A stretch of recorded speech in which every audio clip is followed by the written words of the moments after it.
Sahabat Eljon, saya kembali lagi bersama Pak Beni Cuaca dan Ibu Angela Chow. Nah, kita mau lanjutkan lagi nih yang pembahasan di session sebelumnya. Nah, tadi kita sempat membahas mengenai strategic positioning, ada tagline-nya segala kita bahas. Nah, ini saya mau tanyakan kepada Bu Angel ya. Apa itu sebetulnya strategic focus to strength point, Bu Angel?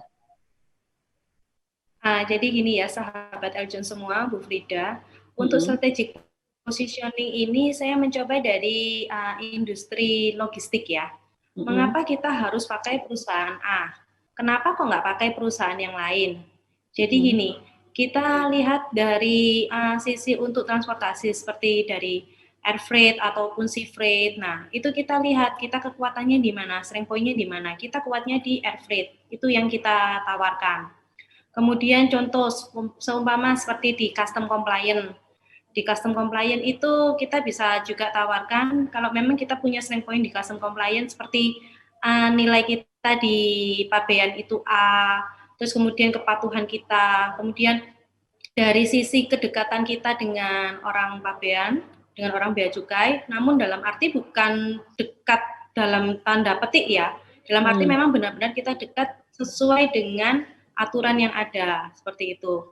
Terus kemudian mungkin kita punya strength point apa, kita bisa mengirim dari door to door. Jadi contoh, umpamanya kita dari door origin sampai dengan door-nya destination. Kita punya kelebihan di sana, itu yang kita tawarkan ke customer. Ataupun mungkin dari kita punya strength point, kita origin mana aja yang kita kuat, itu yang kita tawarkan. Contoh kita kuatnya di origin, umpamanya Cina, kita tawarkan di customer, Pak, Bu, ini kita kuatnya di Cina, karena apa? Seperti itu. Jadi kita jual ke customer itu, kita jual strength point kita. Seperti itu mungkin Bu Frida.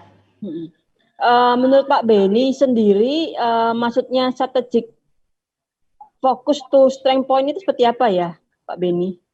Ya, thank you Bu Frida ini, sahabat Eljon ya.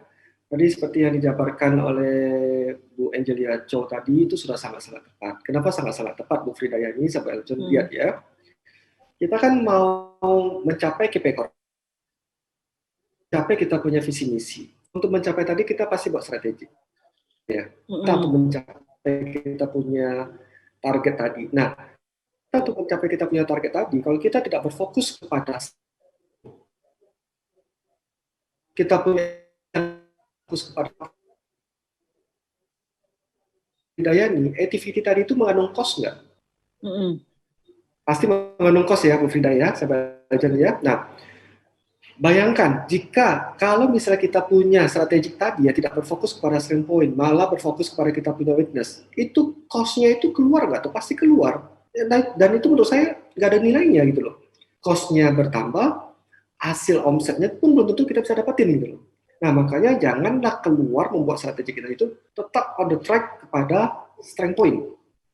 Yang tadi dijelaskan oleh Bu Angelia Chow tadi itu. Fokus ke sana aja. Kalau kita bergerak di air freight, kita kuat di strength point air freight, ya udah fokus ke air freight. Pertanyaan terus di situ gitu. Sehingga kita menjadi is number one. Jangan is number two gitu. Itu strength point gitu. Nah, demikian Bu Frida Yani. Tadi saya sempat kepikir ya Pak. Tadi kita sempat membahas mengenai database customer. Nah, sebagai sales kan pasti untuk langkah awalnya dia harus mengenal PIC. Nah, PIC sendiri kan kita bisa kontaknya melalui sales call ya Pak ya. Sales call yang efektif. Nah, menurut Bu Angel sendiri nih, bagaimana teknik komunikasi yang efektif melalui telepon, Bu? Oke, terima kasih Bu Frida, sahabat Eljon semua. Jadi di sini teknik komunikasi yang efektif ya melalui telepon.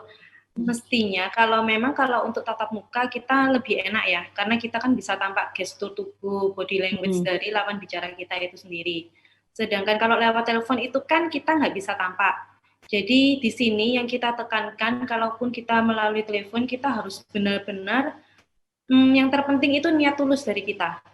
Dari niat tulus yang ada dari diri kita, itu akan nanti muncul seperti memberikan senyuman yang tulus, seperti itu yang terpenting. Jadi pada saat kita telepon pun itu kita bisa secara otomatis kalau memang niat kita tulus itu kita bisa menawarkan, memberikan bantuan kepada customer itu bisa dengan niat yang tulus juga, senyuman yang tulus, terus bantuan-bantuan, tawaran-tawaran yang kita tawarkan itu juga dengan tulus. Jadi kata kunci di sini sih kita harus mempunyai niat yang tulus, Bu Frida. Kalau menurut Pak Beni? Yang disampaikan Bu Angelia ini dalam, saya sampai terbenung, Bu Frida. Niat yang tulus.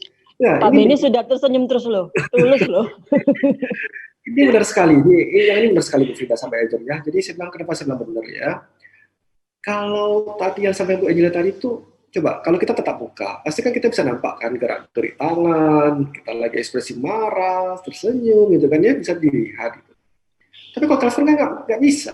Yang kalau telepon itu adalah dari niat tulus itu, kalau boleh saya terjemahkan ya, izin dari Bu Angelia Chow tadi ya, itu adalah bahasa dari heart to heart, hati ke hati. Karena nggak nampak itu loh. Apakah orang telepon sebelah itu lagi marah, lagi apa ekspresinya, kita nggak tahu. Tapi dengan niat tulus tadi itu adalah bahasa hati kita akan sampai dengan bahasa hatinya lawan bicara kita. Nah, disitulah menjadi komunikasi yang paling efektif.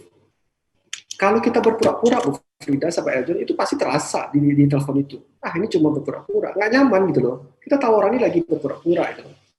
Nah, jadi sepakatlah 100 lah untuk Bu Angelia Chow lah tipsnya tadi itu, niat yang tulus. Sepakat, setuju Bu Fridayani, thank you. Sebetulnya Pak, saya mau tanya, goalnya apa sih Pak dari sales call activity itu Pak? Jadi ini gini Bu Frida, untuk goal dari sales call activity itu sendiri, yang pertama itu kita bisa mengirimkan company profile kita ya Bu ya. Supaya apa? Supaya customer kita bisa mengerti company profile kita seperti apa, perusahaan ini profil-profilnya apa aja, seperti itu. Terus kemudian kita bisa tahu PIC yang kita tuju itu siapa, agar kita bisa lebih dekat. Karena kalau kita nggak tahu PIC-nya, gimana bisa kita menawarkan produk kita. Terus kemudian yang ketiga, kita harapkan sih kita bisa membuat appointment ya untuk visit. Nah, dari visit itu kan kita akhirnya kan kita bisa lebih dekat ya Bu ya. Kita bisa ketemu, dari ketemu itu kita bisa lebih menawarkannya itu lebih enak sih. Seperti itu. Dan kalau kita beruntung juga, kita mungkin bisa tarik request for quotation ya Bu ya, dari kita itu. Dari quotation itu pun baru kita nanti akan lebih dalam ya, kita bisa seperti SPK ataupun mungkin kalau di industri logistik kita bisa SI ya, shipping instruction, seperti itu sih. Oh, ya, sahabat Eljon semuanya sudah sama-sama kita simak perbincangan saya dengan Pak Beni Cuaca dan Bu Angel. Dan kemana-mana tetap stay tune di Indonesian Business Forum.